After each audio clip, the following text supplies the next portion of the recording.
자, 코스피, 코스닥 양시장 모두 오늘 장중 고가에서 마감이 됐습니다. 결국 시장 시원한 상승세를 나타내면서 마감된 상황인데요. 자, 오늘 장 좀 정리를 해보도록 하죠.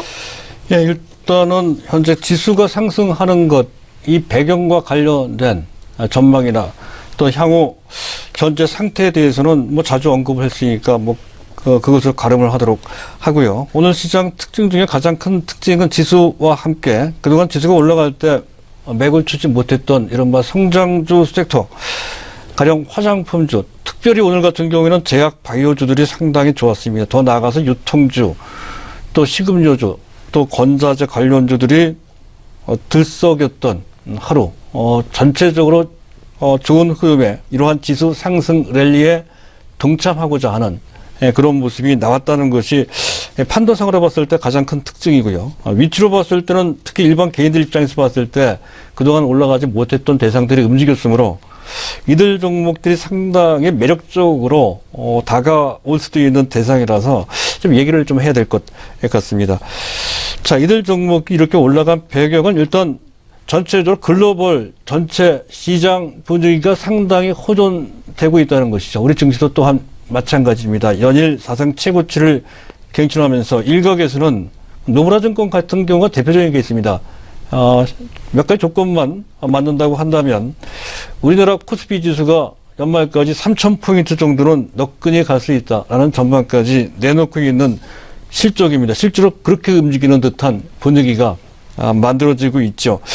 이런 식으로 해서 전반적인 분위기가 상당히 좋아졌고 그것이 일반 개인들 넘어 현재 코스닥을 단타로 접근하는 기관 또는 현재 외국인들 입장에서도 상당히 매력적인 대상으로 바뀌었다는 것이죠. 해서 그런 분위기에 또 해당 섹터에 있는 화장품이나 또는 제약바이오주들의 제반 종목들의 주가 위치가 상당히 좋습니다. 해서 낙폭과대 매력 때문에 또는 현재 키 맞추기 일종의 순환매도 되겠죠.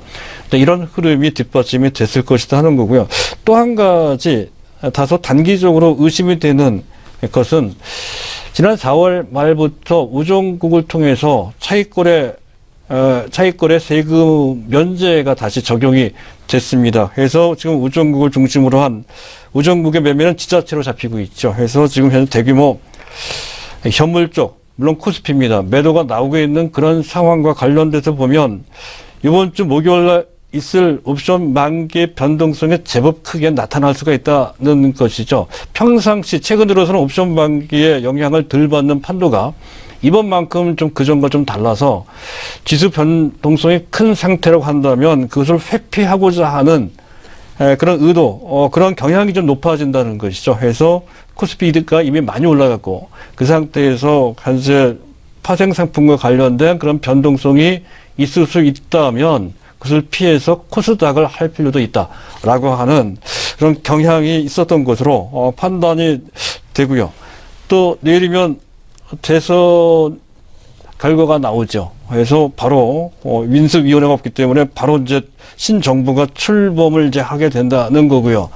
신정부가 출범을 하게 되면 의뢰 그렇듯이 미국도 그렇고 우리나라도 마찬가지입니다. 이른바 허니문 랠리가 나온다는 거죠. 또 정책 측면에서 본다면 항상 그렇듯이 중소형 기업을 위한 또는 신성장 산업과 관련된 육성 정책 같은 것들이 나온다는 거죠. 해서 이제 그런 것에 대한 기대감, 이런 것들이 어우러져서 현재 이들 제약주, 바이오주, 그리고 또 현재 화장품주, 식품주, 유통주들이 이제 부각되는, 사실 업종 간의 연결고리는 좀 떨어지는 측면이 있죠. 정책 측면에서 본다면 현재 지금 유력 대선 주자가 대권을 잡는 경우에는 사드와 관련된 압박 강도가 낮아질 것이다라고 하는 이런 기대도 좀 있었던 것으로 판단이 되면 이런 것 때문에 이제 그들이 부각됐다는 그런 것인데요.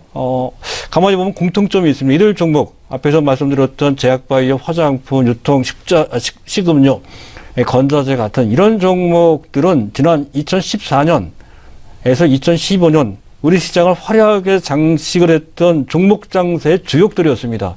이들 종목들이 작년부터 있었던 삼성전자 랠리에 동참하지 못한 채 상당 기간 소외됐던 대상들이었다는 것이죠. 일종의 틈새적으로 앞서 말씀드렸던 시장 환경과 분위기가 약간 좋아지면서 이들 종목들이 그 흐름을 탄 것으로 판단이 된다는 것이죠. 해서 이들 종목의 바닥을 찍고 지수 상승 랠리에 충분히 동참하고 있는 것이냐 하는 관점에서 본다면 아직까지는 현재 단정할 수가 없는 그런 상태라는 점에서 이점과 관련된 약간의 단기적 변수가 있을 수 있다 하는 것에 대해서는 항상 신경 써야 된다는 것이죠. 물론 긍정적인 변화가 분명히 있기는 합니다. 그동안 지수가 가파르게 올라가고요. 그 지수를 견인하는 주인공이 삼성전자 일대에는 대부분의 이러한 성장주 섹터에 있는 제약바이오 화장품주들이 맥을 추지 못하는 그런 현상이 근 1년 반 정도 거의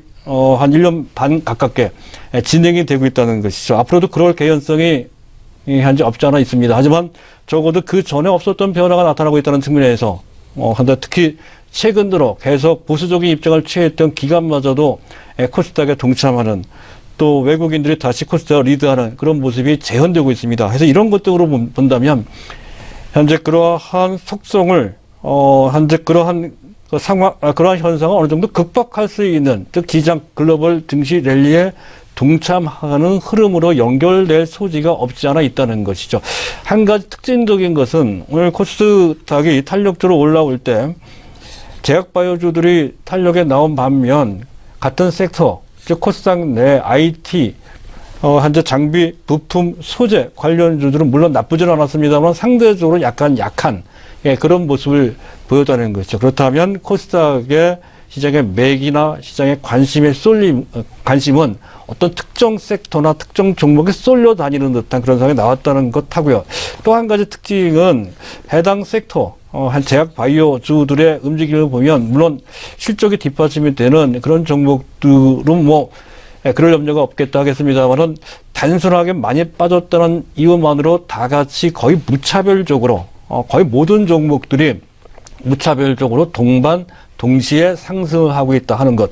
이것이 유동성 장세, 아주 강한 장세라고 한다면 그러면 이 랠리도 나쁘지 않습니다. 연속성도 충분히 기대할 수 있다는 것이죠. 하지만 그런 정도로 강한 장세, 강한 유동성 장세까지는 아니라는 것이죠. 그렇다고 한다면 대개의 경우 그렇듯이 이러한 상당히 많은 종목들이 무차별적으로 동시에 상승하는 것에 대해서 흥분할 것이 아니라 이것은 약간 과열로 갈 수 있는 하나의 경로가 될 수 있다는 측면에서 약간 경계를 해야 된다는 것이죠. 특히 이번 주까지는 그렇다 치더라도 옵션 만기에 끝나는 다음 주부터는 그 시장의 판도가 꺾일 수 있습니다. 해서 목표치를 일단 짧게 잡고 보는 시각도 또한 필요하다 하는 것까지 염두에 두시고 보실 필요가 있겠다는 것이고요. 그리고 이제 시장 판도는 그런 정도 보시도록 하고요.